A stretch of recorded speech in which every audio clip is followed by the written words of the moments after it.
ಅಕ್ಕ ತಂಗಿಯರೇ ಹಾಗೂ ಅಣ್ಣ ತಮ್ಮಂದಿರೇ, ನನ್ನ ನಮಸ್ಕಾರಗಳು. ಇವತ್ತು ಗರ್ಭವತಿಗೆ ಹಾಗೂ ಗರ್ಭದಲ್ಲಿರುವ ಭ್ರೂಣಕ್ಕೆ ಹೇಗೆ ಸುತ್ತಮುತ್ತಲಿನ ವಾತಾವರಣ ಪ್ರಭಾವ ಬೀರುತ್ತದೆ ಎಂದು ಒಂದು ಸನಾತನ ಕಥೆಯಿಂದ ಕೇಳೋಣ ಬನ್ನಿ. ಉದ್ದಲ್ಗಾವೆಂಬ ಮಹರ್ಷಿಯು ಆಶ್ರಮವೊಂದರಲ್ಲಿ ವೇದ ಉಪನಿಷತ್ತನ್ನು ಕಲಿಸುತ್ತಿದ್ದ.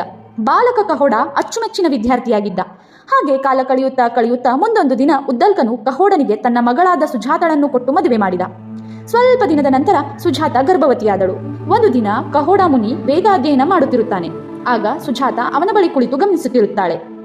ಕಹೋಡ ಮಂತ್ರ ಪಠನೆ ಮಾಡುವಾಗ ತಪ್ಪಾಗಿ ಉಚ್ಚರಿಸುತ್ತಾನೆ. ಆಗ ಹೊಟ್ಟೆಯಲ್ಲಿರುವ ಭ್ರೂಣ ಅದನ್ನು ತಿದ್ದಿ ಹೇಳುತ್ತದೆ.